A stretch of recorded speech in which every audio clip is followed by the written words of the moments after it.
EWS economically వీకడ్ section, OC అంటే other caste reservation పొందని కులాల వాళ్ళకి ఓబీసీ రిజర్వేషన్స్ ని ఆ మధ్య కాలంలో మోడీ సర్కార్ తీసుకొచ్చింది.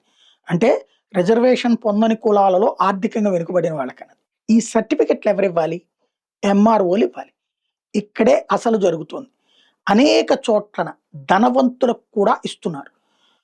ఇక్కడ సీట్లు మెడికలా, ఇంజనీరింగా, ఇతరత్ర అన్ని సీట్లలో వీళ్ళకి ఛాయిస్ ఉంది.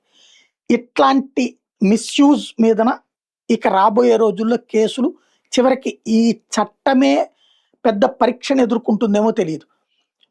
ఒక అతనికి brother IAS Asif Yusuf 2016 batch, అతనికి 215 ర్యాంక్ వచ్చింది. ఓబీసీ కేటగిరీలో హోమ్ క్యాడర్లో ఉద్యోగం సంపాదించాడు. 2019 ఎర్నాకుళం డిస్ట్రిక్ట్ కలెక్టర్ అయ్యాడు. అయితే ఇదే 2019లో ఎర్నాకుళం కలెక్టర్ ఎస్ సుహాస్ ఈ వ్యవహారం మీద ఇన్వెస్టిగేట్ చేశాడు. 2016లో ఈ ఐఏఎస్ అయినటువంటి ఆసిఫ్ యూసఫ్కి సంబంధించి అతను వాళ్ళ కుటుంబం బాగా ధనవంతులయ్యుండి కూడా తప్పుడు డాక్యుమెంట్ తీసుకున్నాడని తెలియదు. ఆ విషయాన్ని అతను నివేదిక ఇచ్చాడు. 2020లో ఏదైతే డిపార్ట్మెంట్ వచ్చేటప్పటికి అతను ఓబీసీ సర్టిఫికెట్ క్యాన్సిల్ చేసింది. ఇన్కమ్ సర్టిఫికెట్కి సంబంధించి తప్పు చేశాడని తేల్చింది.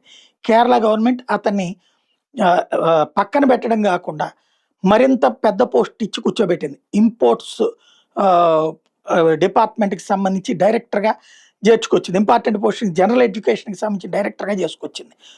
10 ఏళ్ళు అయింది అతని మీద తేలినటువంటి ఏది వ్యవహారానికి సంబంధించి అతను ఓబీసీ సర్టిఫికేట్ దుర్వినియోగం చేస్తున్నాడని. కానీ యాక్షన్ ఇంతవరకు జరగలేదు. ఎందుకంటే ఏం చేయాలో లేదు దీంట్లో. అది మెయిన్ సమస్య. రాబోయే రోజుల్లో ఓబీసీ రిజర్వేషన్ల దుర్వినియోగం ఒక కొత్త చర్చకి తావిచ్చేటటువంటి అవకాశం ఉంది.